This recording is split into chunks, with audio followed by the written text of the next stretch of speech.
Okay, welcome, and I'm almost saying good night, but it's good evening to beautiful zeros and ugly ones on the complexity and poetics of the digital with Olia Lialina and James Bridle, or Bridle. I never actually... Bridle, yes. This session, which will be introduced by the protagonists themselves in depth, it's part of a kind of a midnight or almost midnight, before midnight stream of events in this year's festival. It's like the midnight movie of the conference program. And tonight, shortly say something about the conversationalists. Olia Lialina, who is, of course, a net art pioneer and who also has been recently working a lot on vernacular web and the vernacular web aesthetics. And she is teaching usually at the Märzakademie in Stuttgart, but I think you're also in Berlin now doing your PhD, right? And then we have next to her, James Bridle, who is the founder of the term New Aesthetics, or at least you made that almost into an internet meme of the post-digital age a couple of years ago. And he's also a writer and an artist. And tonight, these two distinguished guests will be conversing under the theme of beautiful zeros and ugly ones on the complexity and poetics of the digital. And we will be going into dialogue between the analog and digital world, and also, I think, beyond this as a dichotomy. And I'm very happy that you both are here, and really excited to see how also this format of in-depth conversation rather than a panel is going to work out. So, please welcome them, and welcome to you. Give them a hand.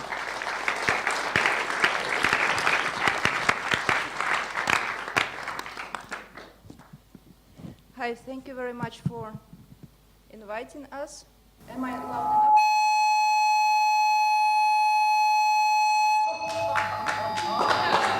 Yes.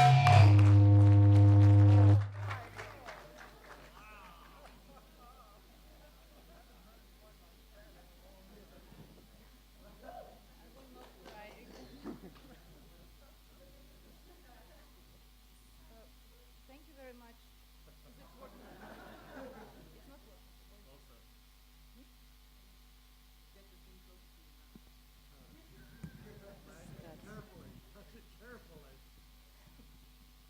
Good evening. Yeah. Thank you very much for inviting us, and thank you very much for coming here so late. In fact, we were told an hour ago that maybe we will have to wait till 10:30, then people will come from another performance. Yeah, but here you are, and here we are, and we are happy to start now. So, among of other things I do in my life, I teach digital culture and new media design in the design school.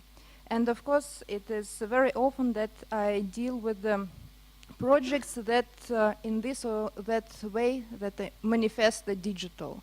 It can be websites, installations, it can be illustrations, whatever, by students or by professionals that are trying to show what is happening on, so to say, beyond the screen.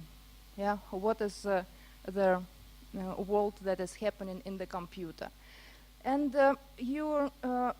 so it was already, I don't know, quite early in my teaching career, I could realize how limited is the vocabulary of people who are trying to express these issues. And it would always come to something, then you want to visualize the digital, the world inside the computer, then you would come to something that would be discrete or pixelized, or let's say random would be there, or it would be glitchy, or it would be all in one, yeah, like you can see on the cover, on this classic cover, as as an ultimate result all at once. And of course there were elements that are always with us already for more than 20 years, like an @ sign, yeah, that would appear every time you want to visualize a networked world or just a digital, yeah, something like this.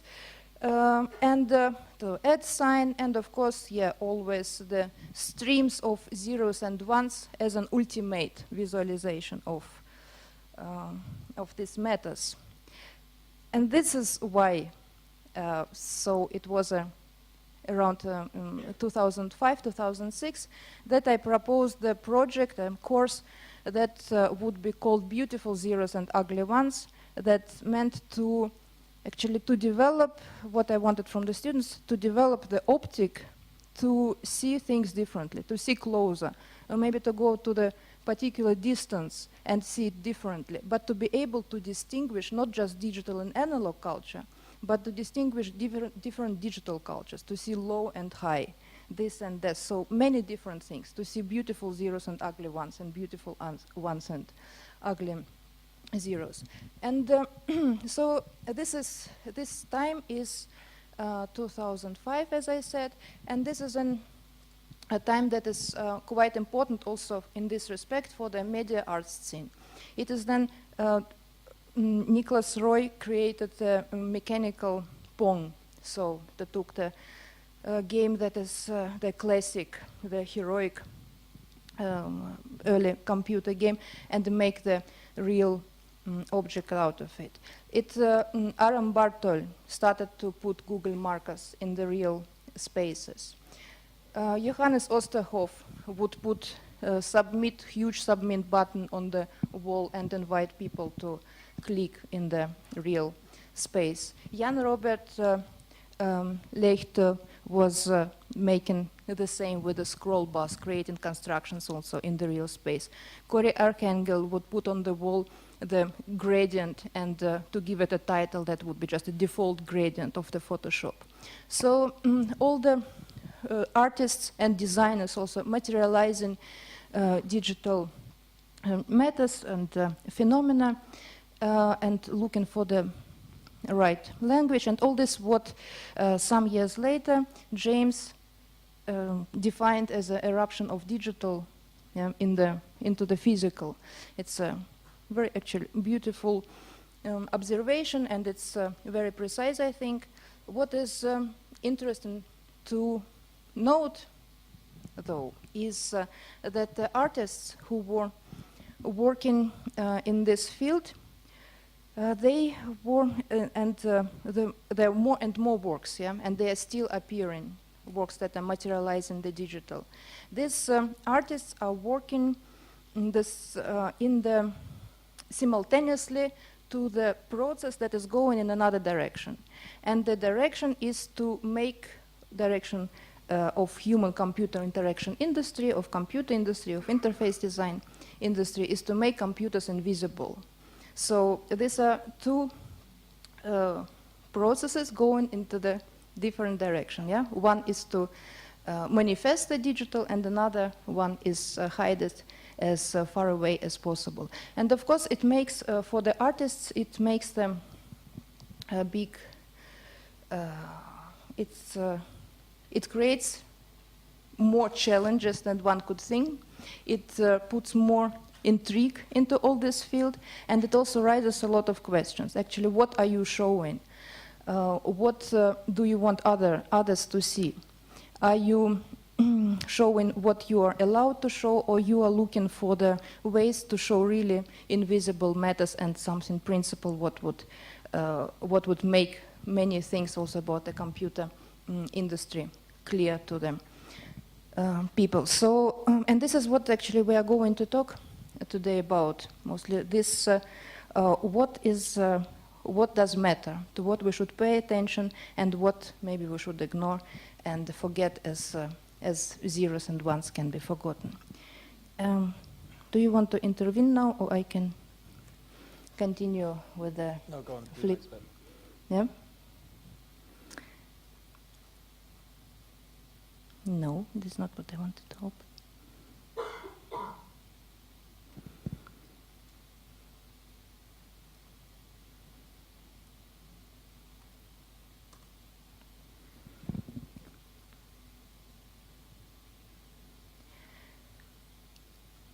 So, I started with artists materializing digital matters and with the eruption of digital into the physical.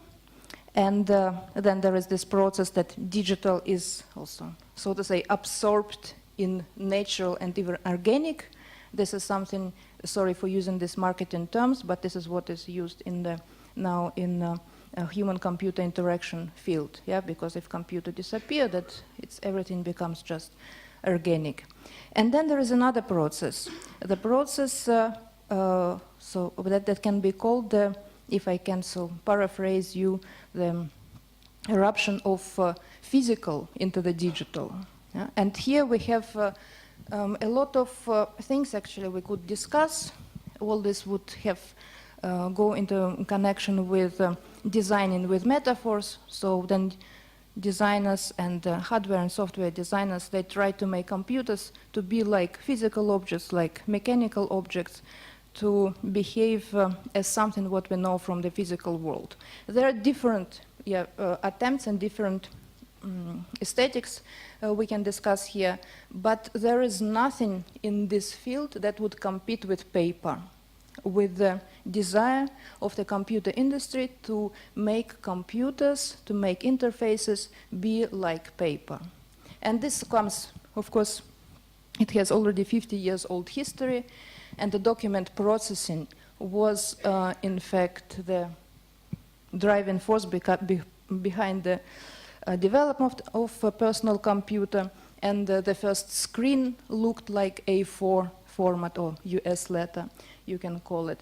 And when we talk about web, the metaphor was the page, so we're still making web pages, what we see in the browser, what we design for the browser.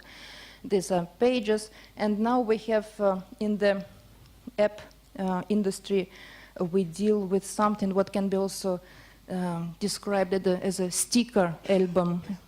Then you are collecting the small cards. So all this is very much connected to paper and paper metaphors. And this, of course, there is this process, and then there is a counter process to try to make something what would be better than paper, or what would be completely different to paper. Yeah, but paper would be, in my opinion, is always there. There is it's like a spiral development. It's all the time they're trying to make something what would be more real than paper, and then something what would never remind you about the paper, and then it comes back. And I'm sure so in Silicon Valley, in the offices, there would be one office, and there tons of money are still spent invested into research of paperless office. And then in the next office, they are thinking how to connect Google Glass to the printer, and they will not release it before to the public before it's possible, because it is the paper, it is still there.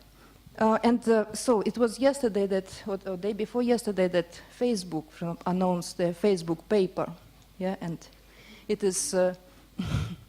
Then it will be half a year later. There will be some anti-paper, yeah, and then the next magic paper, as Alan Kay called it, will come back again.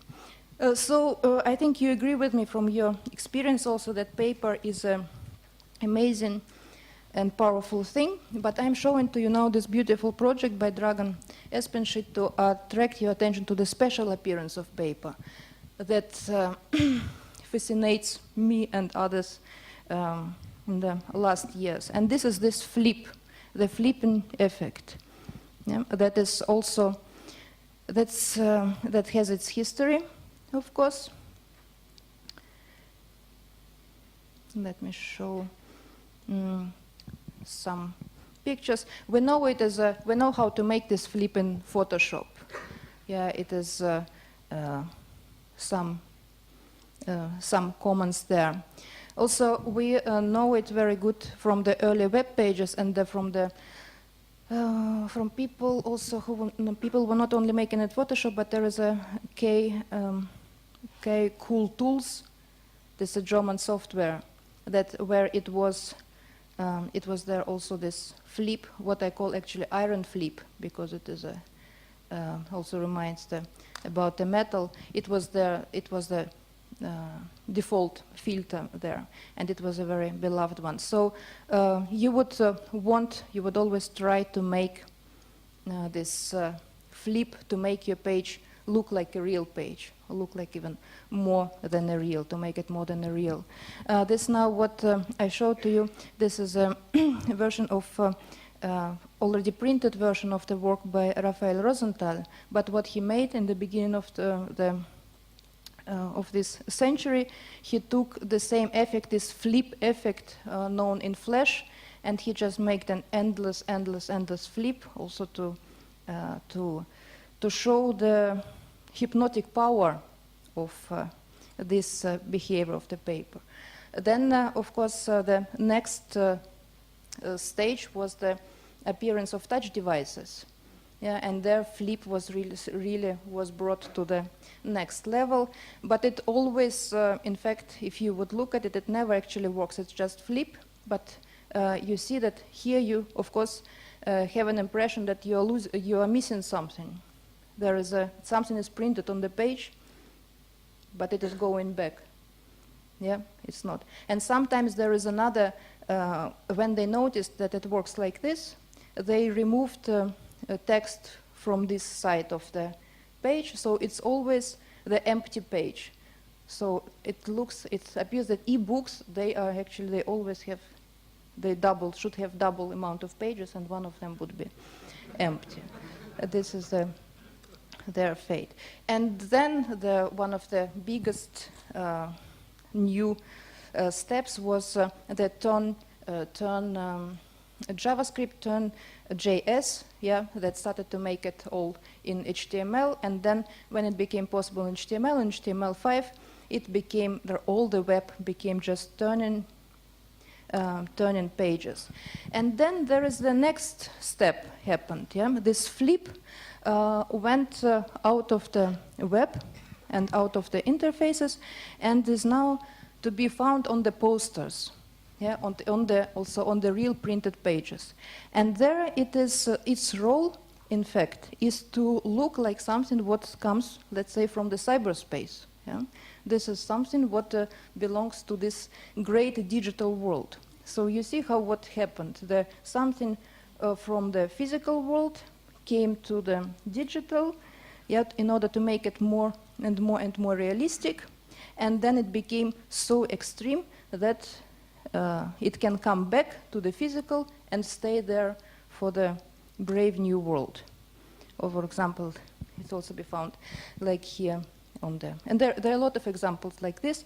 I'm happy that students are always sending them to me. There's another student work. It should be documented on video, but it's just... Let's skip it here at the moment. And then, yeah, as I told you, I'm of course fascinated about this flip myself, so hypnotized, one can say. And from time to time, I'm making online versions of the newspapers. It is such a project to imagine how newspapers could look if the history of online newspapers would be different. Yeah, and usually I apply animated GIFs to the papers.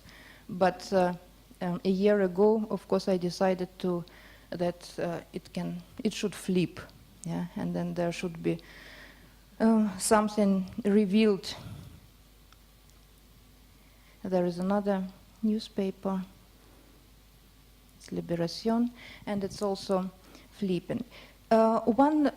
It's not possible not to notice that the omnipresence of this flip is just, it's extraordinary.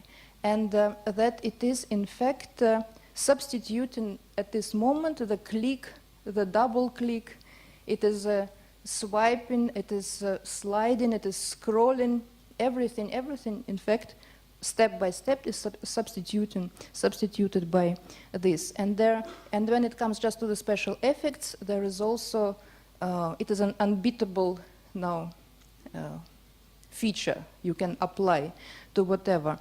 All these drop shadows and glitter, they really can retire because we have a flip now. And here is the last thing I wanted to show. It's called Never the Same Flip. This on newspaper. Sorry, I don't see now everything. This Max Wolleber, a student of mine, he collects icons that are using this flip. Yeah? These are Apple icons, and there would be, it is not functional at all, but it would be always there. It can go on forever like this, and they're new and new coming. And what is interesting, you know, just a last remark about it, it was very interesting in his newest book, Lev Manovich was writing about hybrid media. And of course, not just multimedia, not mashups, but new hybrids, yeah, that are appearing in the digital world. And of course, he had an amazing and complex examples there. But what these icons are, in fact, a perfect example for these new hybrids, what in the end of the day we have. These are flip buttons. Yeah? And this is something with what we have to live at the moment. And we have to also to notice that it stagnates very much the development of interface design and on the human-computer interaction, and that you can't only laugh at such things. You can, in fact, you can try to stop this. James. Yeah, so to pick up from there, what I took out of talking to Olia about those kind of effects was how the kind of action, the human action of these things remains kind of endlessly visible, this human repeated action and these analog kind of hangovers for that action, while the computation, the computing, the work that's being done underneath becomes ever more invisible. That's what happens with these kind of pervasive interfaces. And you know, what's happening is we're sort of, again, the stagnation of interface is also a stagnation in kind of idea of what computing is and where it happens and what it does. And to the extent that it feels most often that we're kind of returning to this mainframe age, where we're all just kind of terminals to some other unseen thing. This is one of my favorite mainframes, because this was the computer that was used by the Metropolitan Police, the London police force in the early 1970s. This computer was actually bombed in May of 1971 by the Angry Brigade, who are kind of like very British anarcho-hippie Baader-Meinhof group. And I'm always interested in the moment at which people kind of feel the need to like attack technology directly. Whether it's the kind of Luddites, back in sort of English Luddites breaking the looms in the 19th century, whether it's contemporary protesters. If you've seen pictures from Pakistan of kind of anti-drone protests, burning the drone in effigy. They're attacks on technology that are social protests that come out of kind of social circumstances. They're kind of a need to point at this technology as something that's causing a kind of social change. And it seems important to talk about that now as this computation becomes both more kind of atomized and centralized, but also at the same time immensely distributed and widely kind of spread over everything, over you know, the home, over the workplace, over the planet, but also over the body.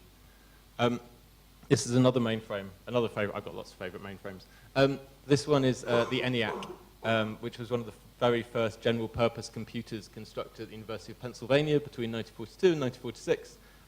Built, you know, for various reasons, but largely to calculate the energy yield of atomic bombs.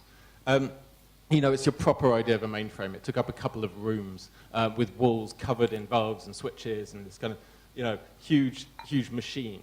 And there was a guy who worked on it called Harry Reid, a mathematician, who said this really beautiful thing about it. He said that, you know, nowadays when people talk about personal computing, they mean like things like this. But back then, a personal computer was actually one you kind of lived inside. That this was a kind of domestic space that the engineers who worked on the ENIAC inhabited and kind of lived inside. And the thing is, while we use these little terminals to various mainframes, we're still living inside that kind of huge machine. That's one of the ways in which it's become invisible. This is the GPS network, which we're all constantly, being pinged by as we move around cities. We're constantly communicating with these satellites, kind of 26,000 kilometers above the Earth's surface. This huge shell or constellation of computation that we're all kind of dwelling inside now, a huge kind of superstructure of computation. And this superstructure kind of repeats at all the levels. It repeats down to these little blank boxes that we carry inside our pockets that are the kind of the center point of that invisibility, or that kind of disappearance of the interface that Olia is talking about, these little slabs of glass that we poke away at. Because this is the kind of the invisible future, essentially. This is what always gets me about it, is that there's this kind of feeling that something's stalled or stagnated, because nothing looks any different. You look at pictures from 40 years ago and 20 years ago, and they look radically different. But you look over the last 20 years, and aesthetically in images, things don't appear to have changed, because the things that are changing are happening at this invisible scale. The future is kind of buried in our pockets so that we barely notice it. But what it's changing is kind of everything around us, and our behaviors in slightly different ways. Like, this is my favorite app, right? This is a really basic example, but it's my favorite, most powerful one. It's a brilliant app called City Mapper. It works in London and New York and Paris at the moment, I think, but it just interfaces with the public transport system really well. And I go to parties now in London that I wouldn't have gone to otherwise, because I didn't know how to get there in time. Because the transport system is so complex, I genuinely didn't know about some bus that would get me to South London, because it's a nightmare to get back from there. And now I plug it in, and suddenly I have this access to this different way of moving through the city. And it unconsciously changes my behavior in this incredibly brilliant way. But it doesn't do it here in my pocket. It doesn't do it on the phone. In order to do it, it calls up to this kind of distant place.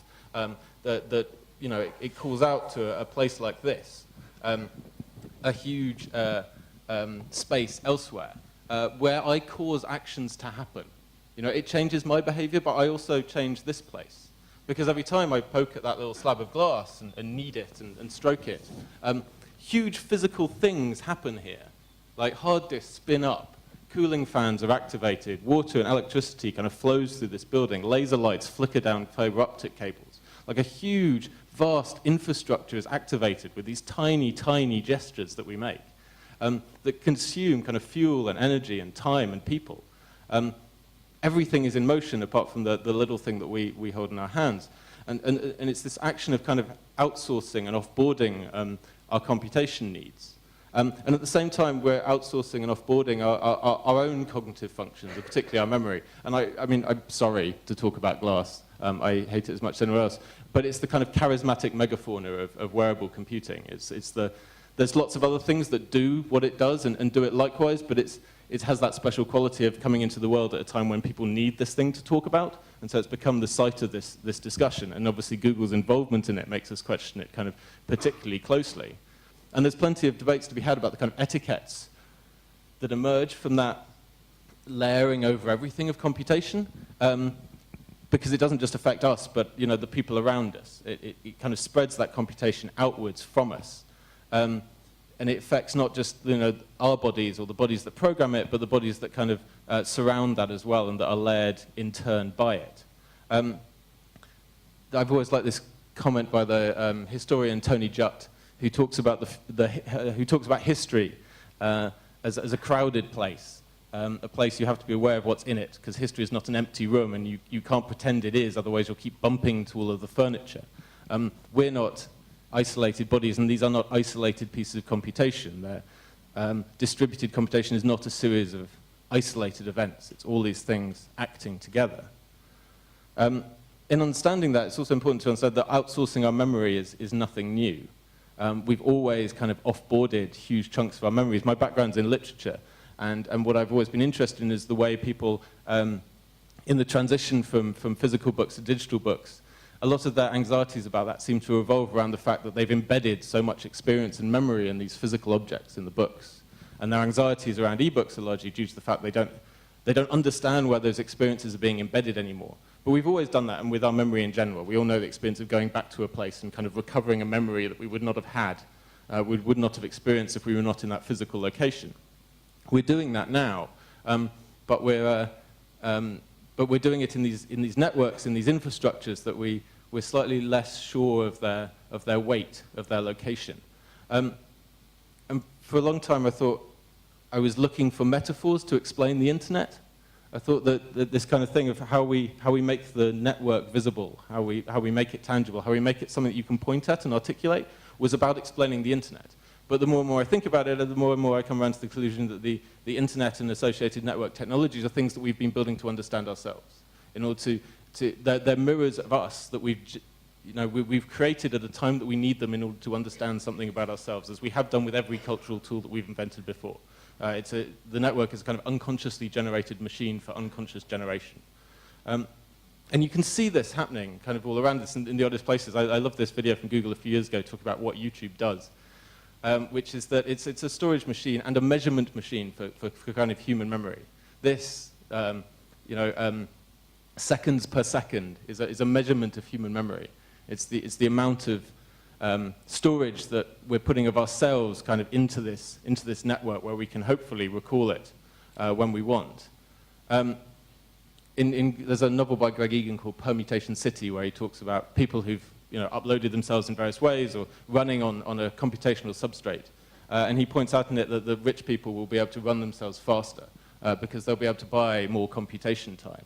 Computation is time and is money and is power, whether it's in the stock exchange or the network or the kind of visible spectrum. And so we're shaping the world to better resemble this better architecture that we've discovered in the machine. This is an Amazon warehouse. It's the largest one in the UK, and I think one of the largest ones in Europe, in Rugeley in Staffordshire, appropriately enough, on the site of an old coal mine. If you know anything about Amazon storage facilities, you'll know they employ something called chaotic storage, which is that they don't store stuff how a human would. So it's not all the books in alphabetical order, then all the DVDs in alphabetical order, and so on and so forth. Objects within this stuff are scattered according to an algorithm based on the efficiency of being able to collect various different items as quickly as possible, much in the same way that bits are stored on a hard disk.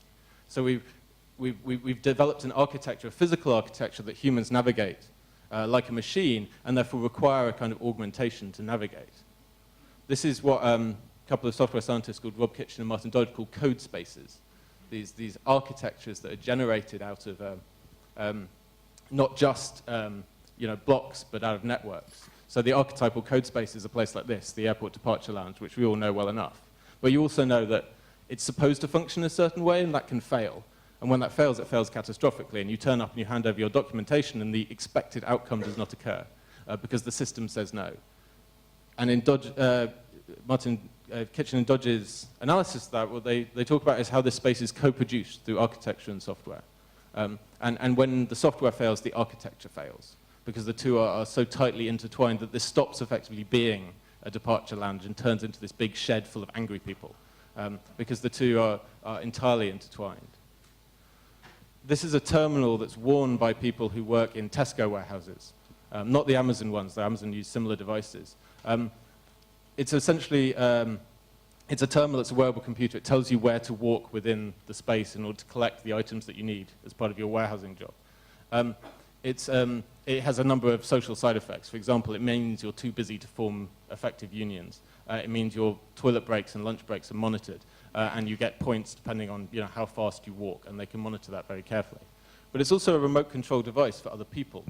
If you have a shopping app on your phone, when you press that button, what spins up is not just hard drives in that distant data center. It's other people who get up and walk around because of the button that you've pressed on this that caused an alert on some other computational device somewhere else. We're all part of that extended code space. So my point is that distributed computation codes the world around it. It generates these architectures. As visible processing computation kind of gets smaller and more visible, more and more of the world actually comes to resemble the machine in this rather different way. Hardware itself is going the same way as the software and interfaces that Olia was talking about, becoming invisible and distributed, more abstract and with less user agency, visibility, or accountability. And none of this is necessarily bad. I tend to pick up on the terrifying, scary examples.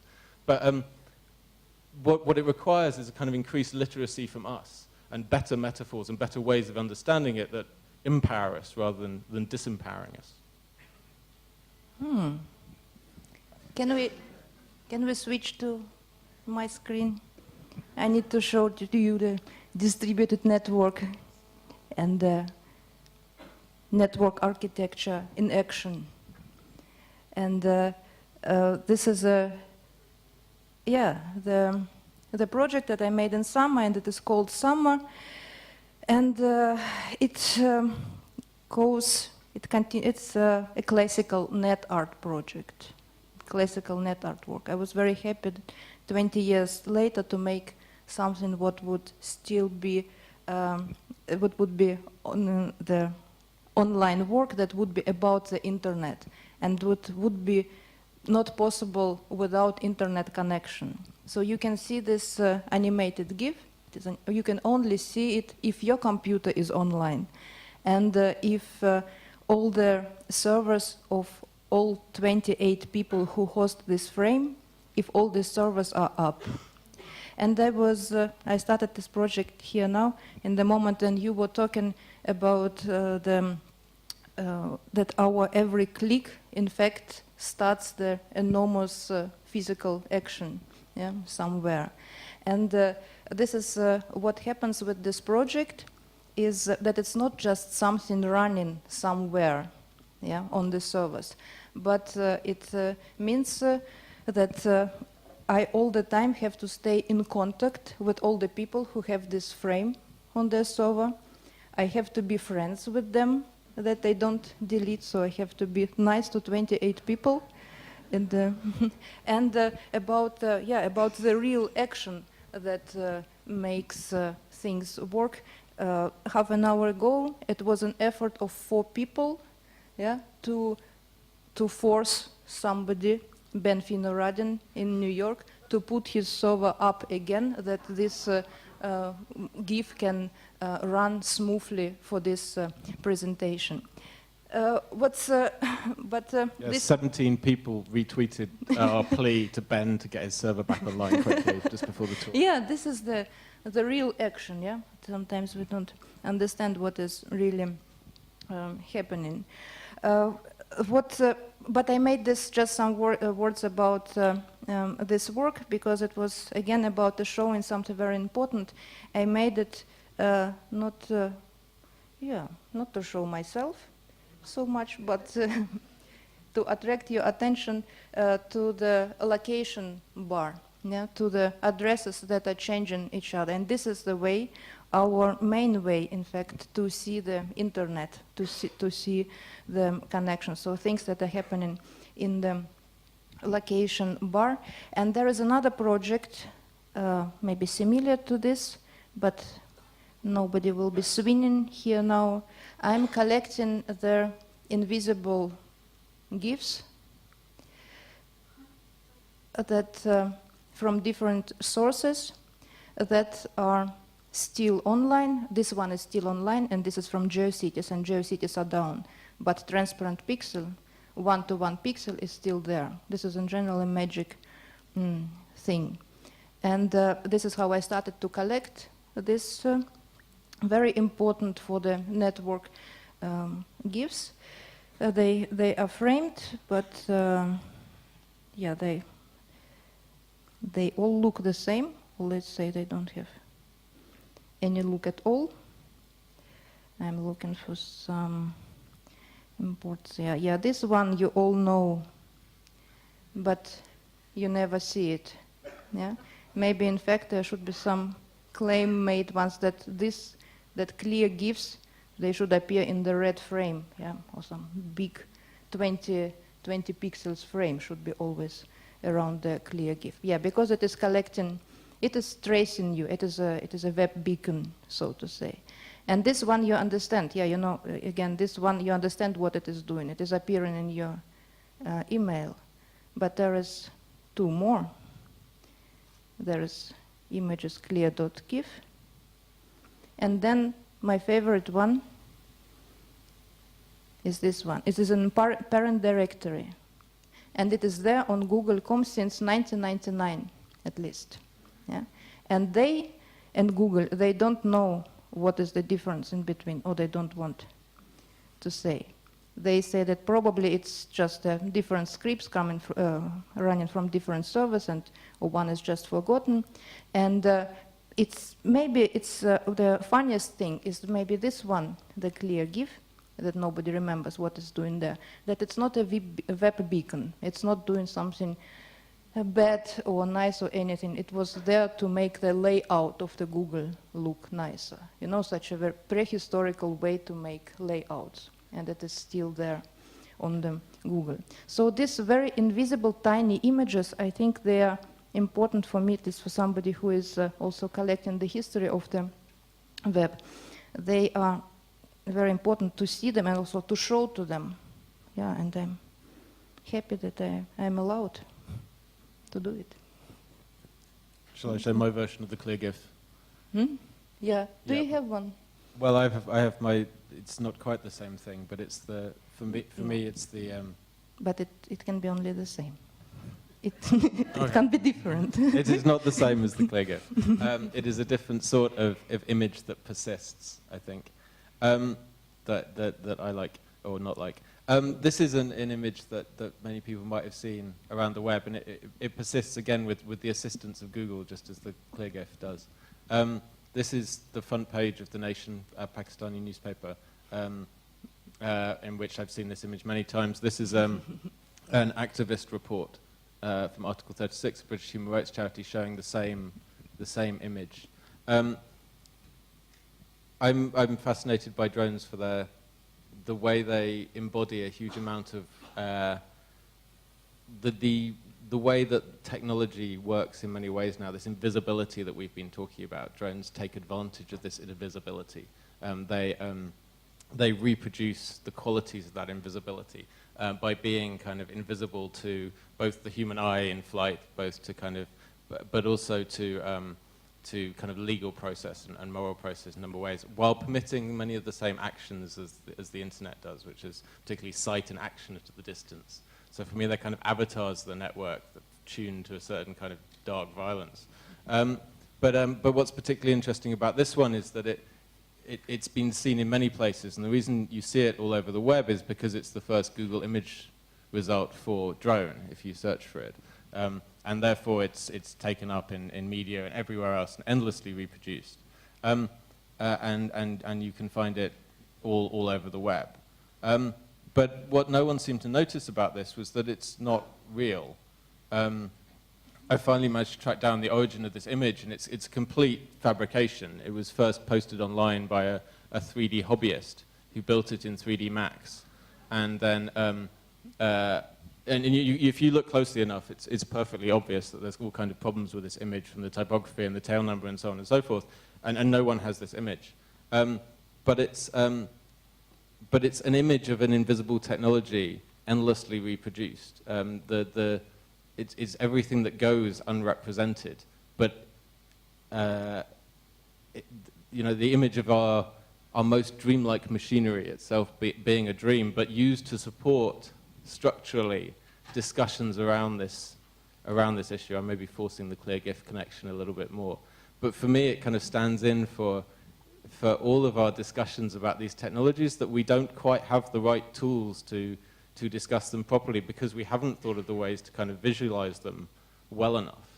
And this is what I try and address quite a lot, is that faced with this invisibility, what do we do about it? How do we draw it out? And to some extent, why?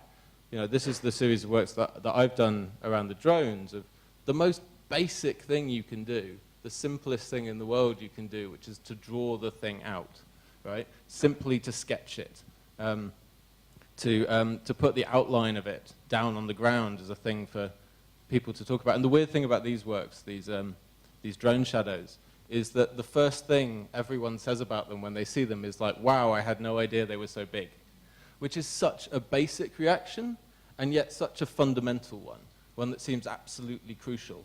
Because if you don't know how big it is, what do you know about it? Like, how are you possibly supposed to grasp any aspect of the kind of issues around this stuff when you have no physical grasp on a physical object. And as it goes on, more and more of this becomes important. And you realize that sketching these things out does work to some extent. This is, I was in Australia last summer, and I was invited to draw another one, and the local state government ended up blocking it at the very last moment because they didn't like the idea of an outline of a drone. It was censorship, but of the dullest, most boring, petty-minded, bureaucratic kind. But what it revealed is that it stimulated a whole other discussion that happens around the contours of why this thing makes people nervous, why simply drawing an outline of an object might kind of disturb people. I think we've seen something not dissimilar happen here this weekend with this week, today even, with Julian Oliver's piece in the Art Hack, if you know there's been issues around that, you should be aware of. That sometimes just by sketching out some of the processes involved here, sketching out some of the outlines of these things, you can reveal the structures that underlie them. And I've done that in other ways as well by trying to, there's all kinds of tools you can use to address these things. There's all different ways of approaching this. I use freedom of information requests quite a lot in my work. This is what was initially a fairly simple question to the Metropolitan Police in London, who said, who gave a press conference sometime before the Olympics back in the summer of 2012 in London, where they said they were going to use drones to police the Olympics, which sounded interesting. So after the Olympics, I went and asked them, did you use drones? Like, what was that about? And this kicked off a 12-month sort of vaguely boring legal battle backwards and forwards between myself and the Metropolitan Police, trying to get some kind of answer out of them about this technology, trying to get them to say whether or not these things even existed. So their first line of defense was, we can't tell you about this because it's operational. We can't tell you how we're using this technology because that would compromise our operation. I said, that's fine, but just tell me if you have them. Like, do they exist? Because that's use of public funds and so on and so forth.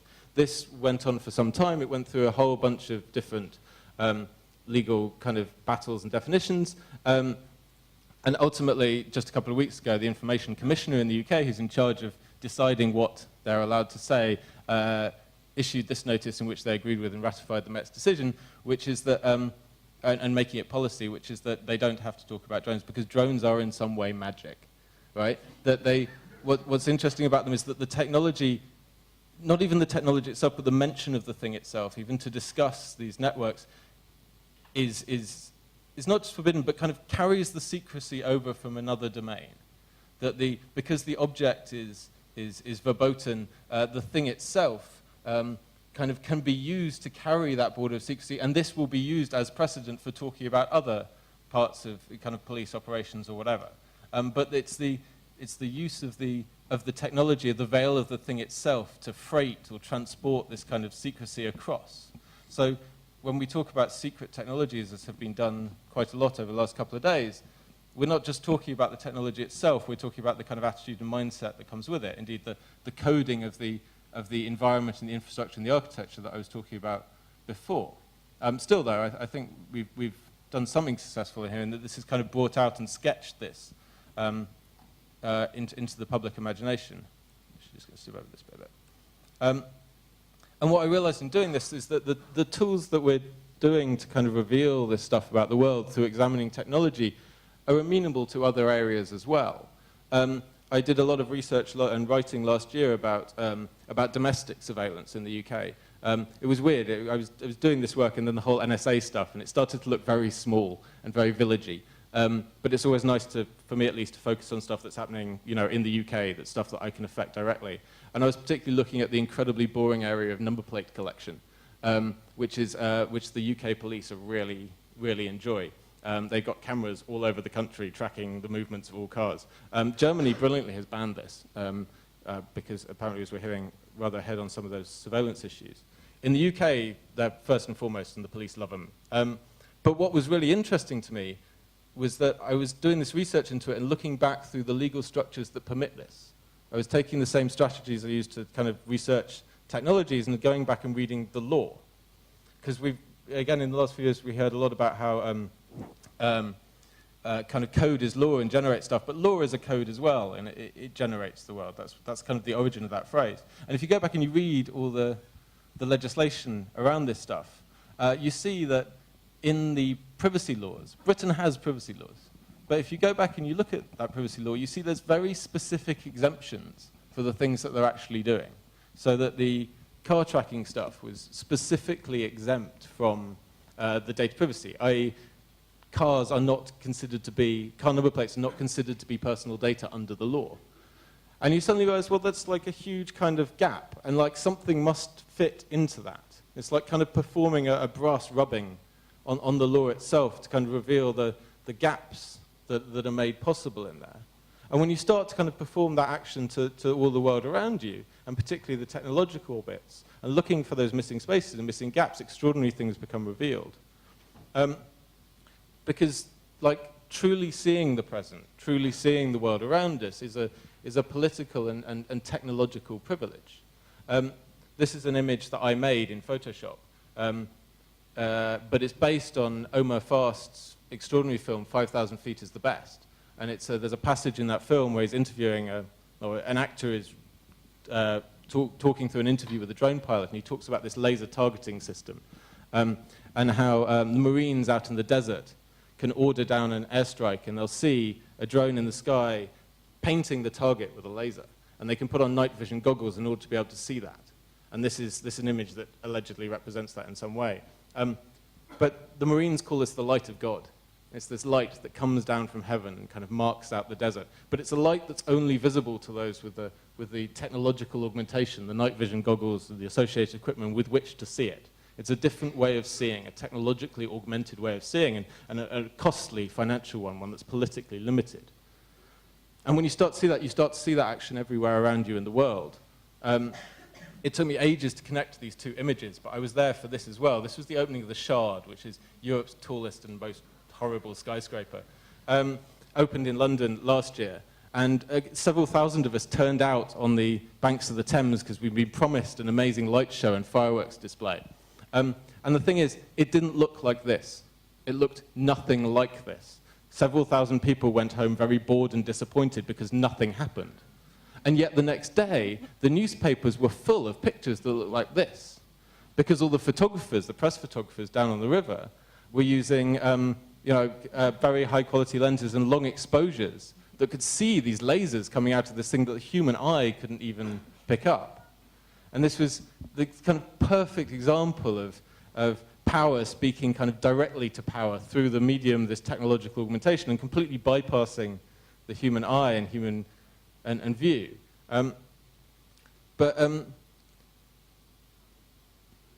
What I think is really important is, while I at least talk endlessly about invisibility, and we've talked a lot about it over the last few days, technology does do this thing where it becomes invisible, where it disappears, where it kind of goes under and beneath our sight and cuts away.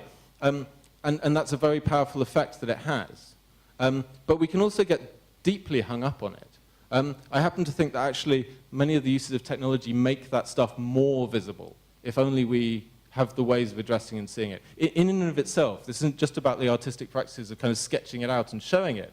It's like, in order to be technologically augmented, power has to be written down, things have to be encoded, machines have to be built.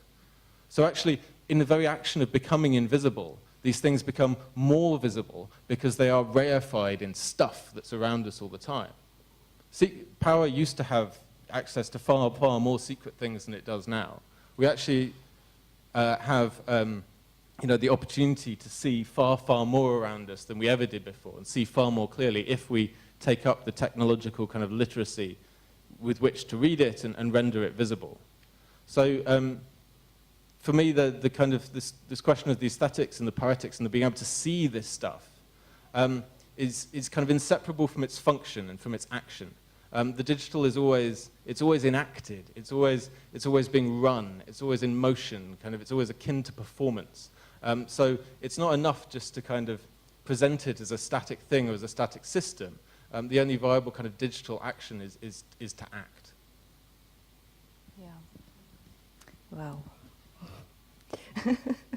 Yeah, I'm Can we switch to my... yeah, I'm jealous. You managed to show drones with the shadow. You can show lasers with Photoshop. Yeah. And I am really trying hard to make users visible. And I don't know, maybe also to make shadows in front of the computers to attract finally attention to the disappearance of the user on the level of from the language and in general from the attention of the developers and industry. Maybe some of you can remember a year ago I introduced here my Turing complete user text and the idea that users should be visible, and this is the only way we have our last chance to see the computers, if the computer user is visible, because the idea is that computers are invisible, and if users are called users, it is the last reminder of the computers. So that's why this word is disappearing from the language. So a year ago, I only briefly mentioned that we need to see users and to address users in order to give the users to us the opportunity to protect our rights. And then only, briefly I mentioned what these rights could be, and then finally some months ago I started this website. There I asked users to demand the rights. Yeah, like you say now that law is in fact code. Yeah, it's very important to demand that some things that they are written in some sort of law. And if we are talking about computers and all the things that are happening now in the digital networks, it's not enough just to appeal to the human rights. There have to be very specific issues addressed, and it should be clear that there are developers and their users, and users should demand their rights in this world. So I asked people to contribute, and in fact I would very much like to thank those in this audience who are contributing and making this project running. But also, of course, at the same time, there are a lot of just joking propositions here, so people just use it to troll me or each other. But still, step by step, so there are collected some important demands, and this is, this in fact, it's not so loved one, but I find that the most maybe very elegant one, the right to log out. It's exactly like on the level of human rights, there's so much said about the right of privacy. Yeah? But when you translate it to the our day-to-day communication, interaction with the computers, it can be translated into the right to log out, yeah? And it can be taken away from you.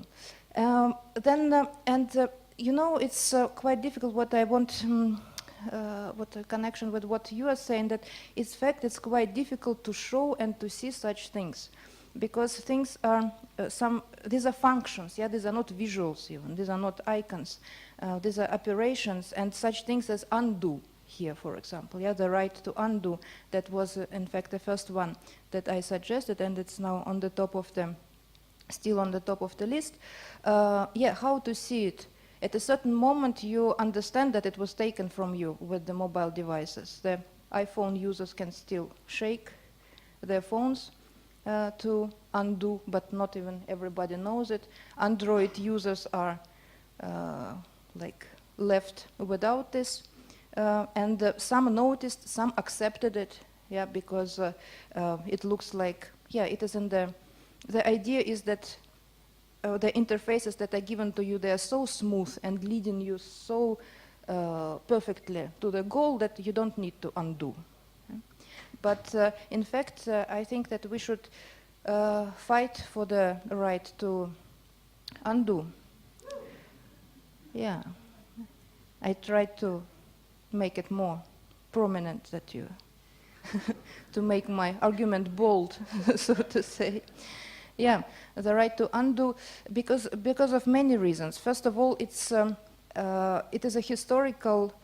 This undo function has its history, and it is a important history for understanding of the role of the users.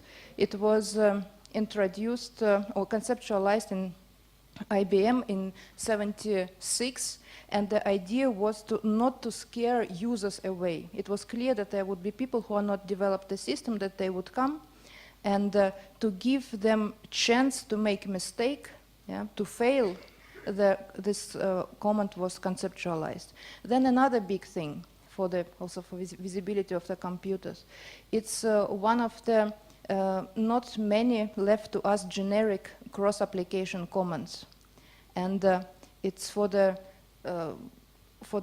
ambiguous software, for the development of for the general purpose computer to stay the general purpose computer. It's very important to have ambiguous software and ambiguous comments left there. And then there is, of course, another, I would say, another important thing about undo. When we're talking about new devices, augmented reality, and the future of completely invisible computers, we will need undo very much, because undo shows the border in between the virtual and the physical real world very, very good. There is nothing else what can work better. You see, you can't undo it now. It's not an alternative future. We are still at but in digital world it's possible. It's also undo is sort of a time travel. Yeah? The only time travel we got till now. But bit by bit, maybe once we will be able to travel far, far away from. Yeah, so are you convinced? Will you fight for the right to undo? Yeah, thanks. Yeah, James, should we talk about? Yeah, so how does the right to undo relate to the kind of semi-parallel thing of rebuilding the archive that you're doing with the 1 terabyte to kilobyte age? If there's a right to undo, Olia is hopefully the only person in the room who knows about my particularly embarrassing GeoCity site from 15 years ago. This is amazing. It's email after email. You asked me not to mention it. Yeah, I know, so I'm going to mention it anyway. And then you bring it here. Yeah, I know. But it's the only way to start the thing. So I would happily undo most of my earlier internet actions, while at the same time you're engaged in a massive effort to bring all of that action to light again. There's your action. The other computer, please. No, the other one. Back to that one.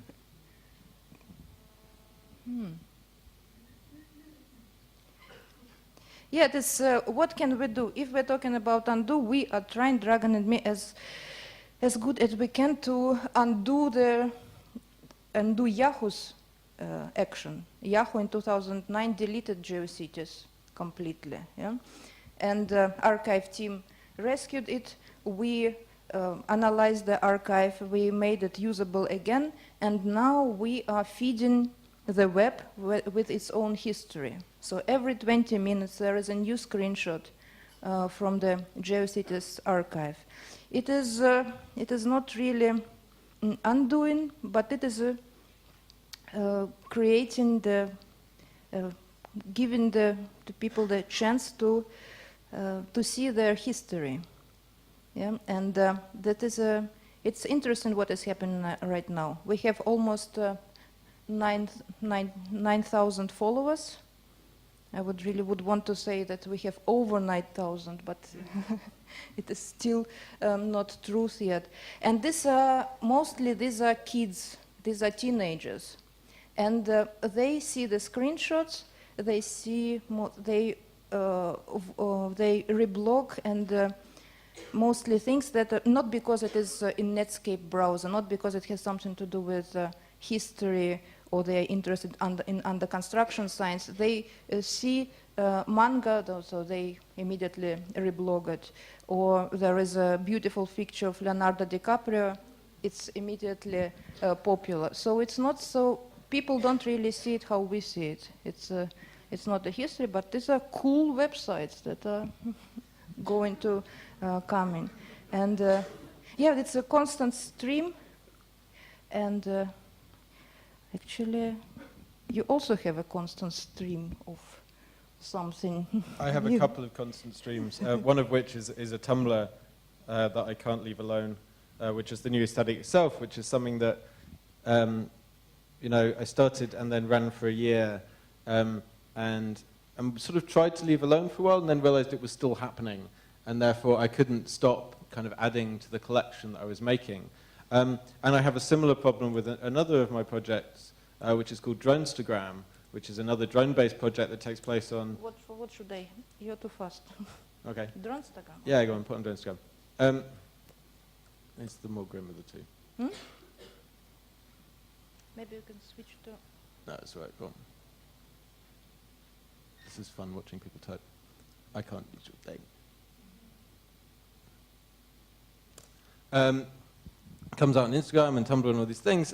Again, this was a project that was started because I wanted to represent a thing, and then I can't stop it because they're still bombing people, essentially. I mean, don't cry for me, but it's a kind of a thing that's in nature of the medium, that the stream of this stuff kind of persists onwards, and which is possibly part of why like the GeoCities rupture felt so sort of wrong, is because like the idea that stuff had to persist, so you're kind of bringing it back into that form which makes it kind of amenable and addressable again. Yeah, and that also keeps some people in fear, yeah, that their pages would be found. Yes, and that too. exposed. But we have material for 14 more years. And you? Hopefully far less time. But that also, that urge to kind of make visible that stream, that ongoing nature of the thing also underlies, the GeoCities was the starting project for another one of mine called the Wikipedia Historiography Books Project. I didn't open this link. You have got a picture of that, I'm sure you do. Which was a project to make visible the discussion that goes into a single Wikipedia article. So this was... Oh, it is. Which one? Go down. This one. This? Yeah. Yeah. So this is a set of 12 books about the Iraq War, but it's based on a single Wikipedia article, but it's not the article itself, it's the entire history of that article. So it's every single edit that was made over the course of about 7 years to the article on the Iraq War. Because what was interesting for me about this was that all of this history of discussion was amenable to us in a way that that is not true of most historical books, right? That this is not, you know, this is the size of an old school Encyclopedia Britannica, this massive 12-volume thing. But it's actually the discussion that goes into a single article, something that was completely invisible before we built a technological framework to surround that with. Because for me, the great thing about Wikipedia is not just that it's a repository for this knowledge, but it's actually a framework for how we create that knowledge. Something deeply responsible has gone into the creation of that platform. A choice by people designing that software to make the arguments behind what it presents visible in a way that very, very little of what we do on the web does. That kind of everything there should have a history button as well as an undo button, which is what makes me think of the Terabyte project as being a kind of a history button for a huge chunk of the internet. This kind of reanimation and re-energizing of it that makes it kind of far more visible to us how we got to the point that we're at now. Does it exist as a... Is this... Are they for sale? I mean, are there more than what I see on this picture, or... No, at the moment there is only the one book, but which should What by do you this mean, stage, this, several years later, have several more kind of addenda to it and appendices, volumes. At your place or in some library? It's in a box in my storage unit at the moment. Because this is an extraordinary thing, actually, that's worth mentioning about making stuff physical as well, is that most people don't need to see these books. It was necessary to physicalize this thing, just as it's necessary to physicalize the drone shadows, in order to make them a thing that people can comprehend, and then you can take a photograph of it and put it back on the internet again. And people still have the same fundamental understanding of what's occurred. And I think that's something that I'm still puzzling with the making visible stuff. Mm-hmm. Did you notice that people already start to leave? Yes. Do they want beer? Does it? But I want to show something else. You know, this. I would want that there would be material for something like Tumblr for 14 years, or at least for 1 year. But this is everything what I managed to grasp, to rescue when Haus was closed. Because recently there was something very similar to the deletion of GeoCities on another scale. It was an important Dutch network, Haus, and then it was just closed. It became a gaming portal, and they gave some weeks to users to grab their stuff. And I decided to, archive team started to grab the profiles, and I went there and took the money because I think with this is, as I say, it's not a lot, but I think with this money we can start a new network, and this network that will be not sold to Yahoo, and the network where you can use animated GIFs as avatars and some other demands we can. Yeah, is it enough? What do you think? Yeah, all I would say to kind of close that, while we keep looking at more Olia's money and weed, is that I think the reason we both wanted to talk about this stuff together is because for me the two things mirror each other quite strongly in terms of a desire to show the substance of this stuff as much as possible, to make it clear, and to make it clear the kind of impact that it has on people. And we come at it from, you know, almost kind of opposite points, but for me, I think the tools that we use are very similar. We use the tools that are actually available to anyone. They're not kind of specialized skills. You know, whether it's social networks, whether it's kind of quite basic image-making tools, whether it's kind of public websites or public tools. Or just save as. Yeah, like these really basic commands that we've learned from the digital and now applying back to it to change the present through it. Yeah. We are doing nice stuff already many years. What? Okay. Yeah. Should we offer to people to ask something? It's not an option. Yeah. Should we move to the bar? Yes. Thank you very much indeed. No?